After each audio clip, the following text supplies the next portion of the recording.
I'd like to propose a question. I wish to talk about the level of accountability a schizophrenic person could possibly be held to for their actions. I'm going to go over the background and actions of two men whose lives were forever affected by schizophrenia.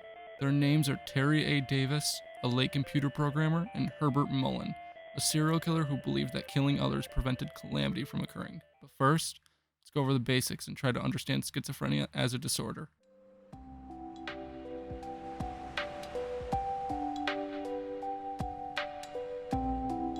Well, I'm King Terry, and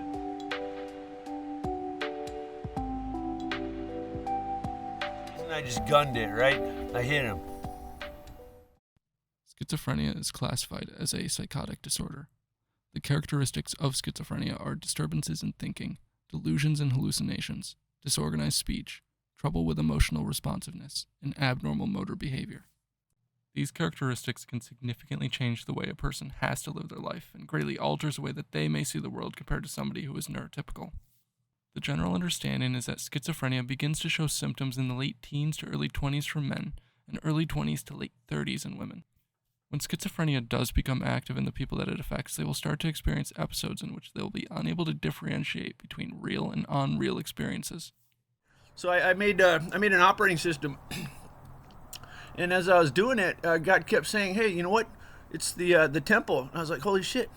God doesn't." I have a whole bunch to tell you, Mr. Pope. Good news. Symptoms that can be seen in people affected by schizophrenia are hallucinations, such as hearing and seeing things that are not there, feelings of paranoia, distorted perceptions of self, behavior, and beliefs, inability to form coherent thoughts or sentences, and trouble with thinking logically. And while there are more, these symptoms will be the most prevalent when we begin to go over our subjects for this video.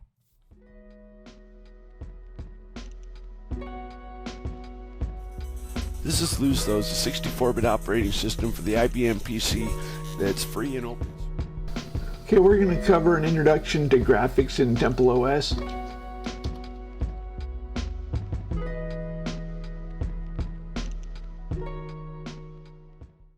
The first person I'd like to go over is Terry A. Davis, who was born in the city of West Allis, Wisconsin on December 15th, 1969. As a teenager, Terry began learning assembly language on a Commodore 64, an 8-bit home computer introduced in January 1982. In 1994, Terry graduated from Arizona State University with a master's degree in electrical engineering and began working for Ticketmaster as a programmer. Earlier I talked about Ticketmaster. Ticketmaster had a VAX operating system. Ticketmaster had a mainframe, and mainframes, I think all, I haven't used any other mainframes, but one of the features was you could ask for a number, assigned a non-disclosure. Hard to say. Okay, so far I don't think I don't have any idea what is theirs and what is. In 1996, Terry would begin struggling with episodes of mania, one of which ended up with him being hospitalized. This would lead to him being initially diagnosed with bipolar disorder, but was later confirmed to be schizophrenic. I like elephants and God likes elephants. Here's a realistic elephant. So if you don't want to go for realism, you can go for better than realism. What do you mean better than realism? How about an elephant with blue eyes? A very notable point of Terry's life is that he was raised Catholic but later became an atheist. Terry would go on to have a self-described revelation and claim that he was in direct contact with God and had been commanded to build a successor to the Second Temple, a Jewish holy temple in Jerusalem. That's just Terry's number one saying: entertain God and your ass will follow. So I'm high priest of God's official temple. So I have to do the continual offerings to God. Let's see Moses coming. When is the end of the earth? Tomorrow. Nuh-uh. That's how God is. If you know God, that's how he is. How did the Egyptians do their magic? Tell them how you parted the sea. It's nothing. You just hold your staff at a 45-degree angle or so. From this point on, Terry would spend a decade creating an operating system, and after many releases under different names, he would announce in 2013 that his operating system, dubbed TempleOS, was God's temple and that it was finished. He officially announced this on his website with the quote, God's temple is finished. Now God kills CIA until it spreads. Many of Terry's delusions pertain to the CIA, and he believed that the CIA was following him on many occasions. One such occasion was when Terry believed he was being followed, which prompted him to leave town and drive hundreds of miles south with no destination in mind. During this event, he became convinced that his car radio was speaking to him, and he chose to dismantle his vehicle in an attempt to find tracking devices. Afterwards, he would walk the highway before being picked up by a police officer. Terry would then jump out of this police officer's vehicle and break his collarbone, only to be taken to a hospital soon after. During his stay at the hospital, Terry would become panicked after overhearing people talking about his x-rays, interpreting this conversation as if he had alien artifacts implanted in his body.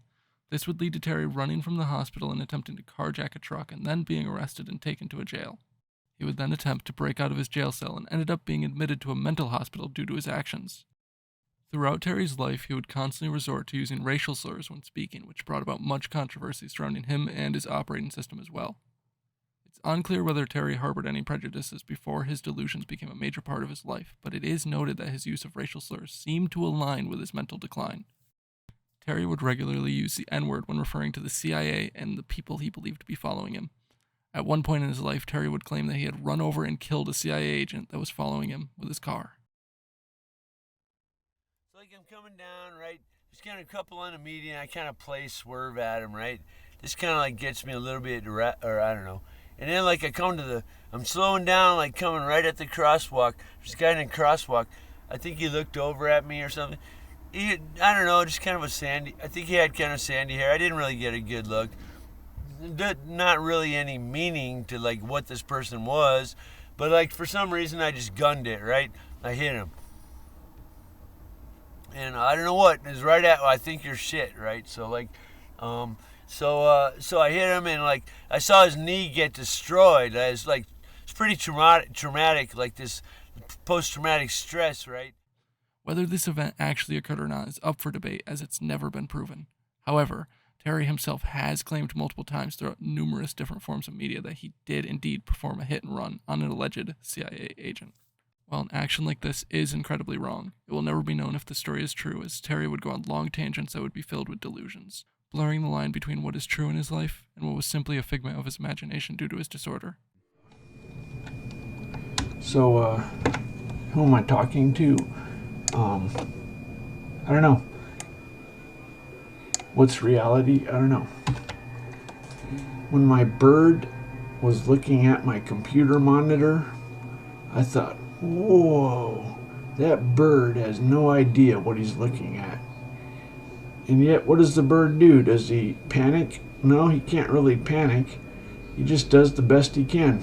I think, if I had to guess, I think I'm in a mental program. I have had a fake internet, and I've been struggling to tell them it's God, but they don't listen. You're that bird looking at the monitor, and you're thinking to yourself, I can figure this out. And you know, maybe you have some bird ideas that are,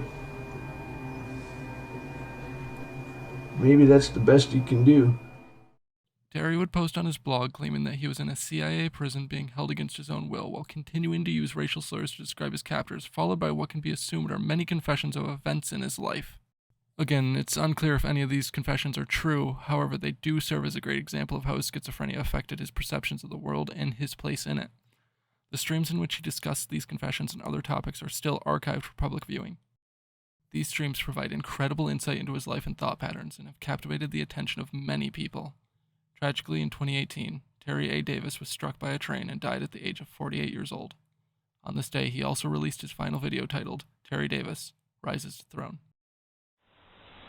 Well, I'm King Terry, and learned how to purify myself in a horribly impure environment.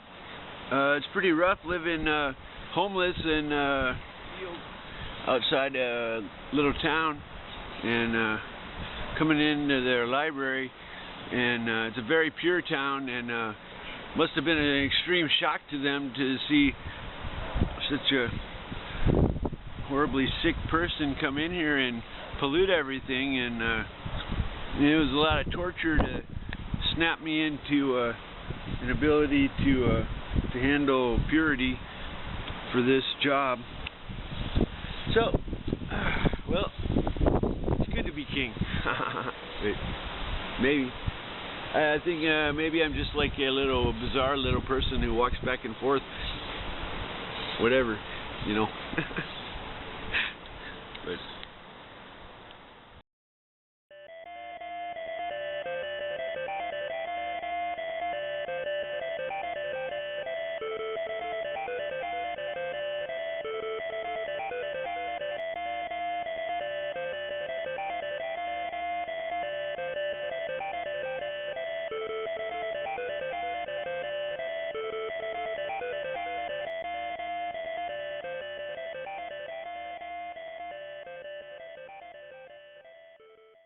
Herbert Mullin was an American serial killer born in Salinas, California on April 18, 1947. His birthday was significant in his mind as it was the anniversary of the 1906 San Francisco earthquake, an event remembered to this day as one of the worst and most deadly earthquakes in the history of the United States of America. Herbert Mullin's early life was relatively uneventful, but in high school he was deemed very bright and voted the most likely to succeed by his fellow classmates. During the summer after his high school graduation, Herbert's close friend Dean Richardson was killed in an auto accident. This seemed to spark a change in Herbert's behavior, causing him to build a shrine dedicated to his late friend in his bedroom. Meanwhile, he began obsessing over thoughts of reincarnation, religion, and possible natural disasters soon to occur. Herbert would soon begin experimenting with drugs, namely LSD, which would only further his mental decline. Soon after, his family and friends would become frightened by his new behaviors, and he would be diagnosed with paranoid schizophrenia, an outdated term that is now recognized as schizophrenia with symptoms of paranoia. In 1972, Herbert would arrive in Santa Cruz to visit his family, and shortly afterwards start to believe he was receiving telepathic messages from his father saying, "Herb, I want you to kill somebody for me." On the 13th of October, Herbert would begin his murder spree, bludgeoning an older man to death on a road in the Santa Cruz Mountains. Just a few weeks after this, he would continue his spree by taking the life of a young female hitchhiker, leaving her body in the hills. Herbert would continue until 1973, taking the lives of at least 13 innocent victims. Herbert had stated that he believed that murder had prevented cataclysmic earthquakes throughout the history of mankind. His thoughts and delusions made him believe that he was doing a morally right thing, taking others' lives to save the general populace. It's worth noting that some of Herbert's murders showed signs of premeditation. During Herbert's trial, his psychiatrist would play a recording that would outline Herbert's philosophy in his own words. The quote is as follows. "You see, the thing is, people get together, say, in the White House. People like to sing the die song, you know. People like to sing the die song. If I am president of my class when I graduate from high school, I can tell 2, possibly 3 young male Homo sapiens to die. I can sing that song to them and they'll have to kill themselves or be killed. An automobile accident, a knifing, a gunshot wound. You ask me why this is, and I say, well, they have to do that in order to protect the ground from an earthquake, because all the other people in the community had been dying all year long. In my class, we have to chip in, so to speak, to the darkness. We have to die also, and people would rather sing the die song than murder. I believe man has believed in reincarnation for maybe, consciously, verbally, for 10,000 years, and so they instituted this law. They used to do it back then, 10,000 years ago. Well, they let a guy go kill crazy, you know. He'd go kill crazy, maybe 20 or 30 people. Then they'd lynch him, you know. Or they'd have another kill crazy person kill him, because they don't want him to get too powerful in the next life, you know. In this specific quote, he refers to something called the die song, which is the name he gave to the telepathic messages he believed he was receiving. While it may be difficult to follow his train of thought, it does give some insight into the motives and the way that he perceived the world. The jury would end up deliberating for 14 hours, finding that Herbert would be deemed sane and fit to stand trial. Afterwards, on August 19, 1973, he would be given a guilty verdict with a sentence of life in prison and a possibility of parole in 2025. Herbert would not live to see this chance as he would pass away in August 2022 at the age of 75 years old. The following clip is serial killer Ed Kemper detailing his experiences with Herbert Mullin in prison. Actually, what's strange is that another serial killer from Santa Cruz, Herb Mullin, grew up hating John Wayne, actually. I wouldn't blame him. I was in a jail cell right next to him for months, and I was in prison up in the hole here. I knew Herbie, and I don't call him Herbert, Mullin. He got bumped out of the priority cell into a non-shower cell. I got the shower cell, right? So he wasn't too friendly at first.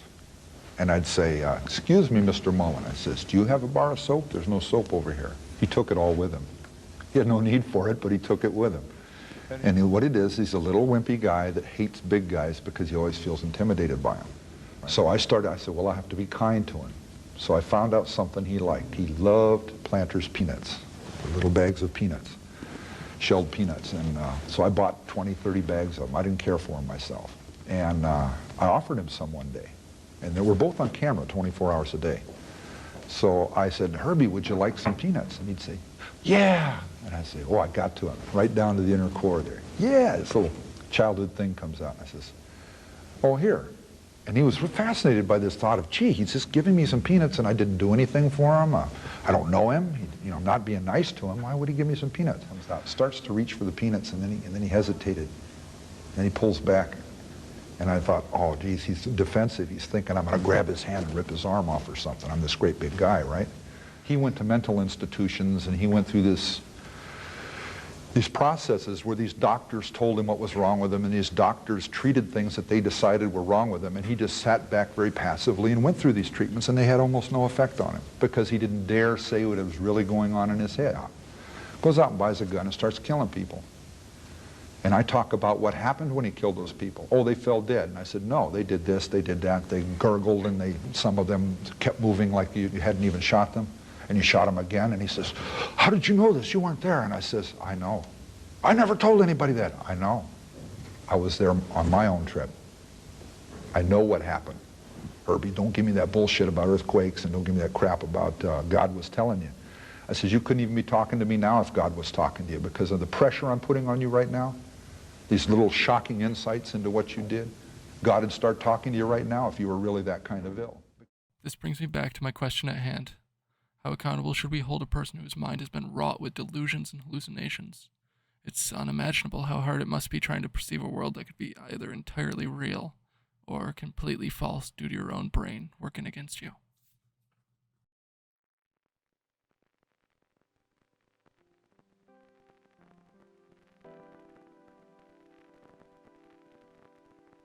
He can't really panic. He just does the best he can.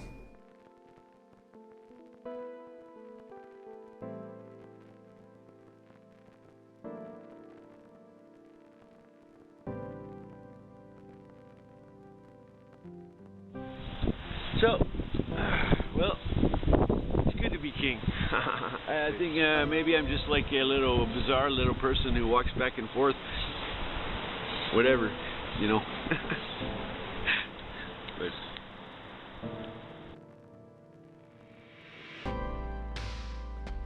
Thank you all for watching. I hope this video was thought-provoking. Stay tuned for more.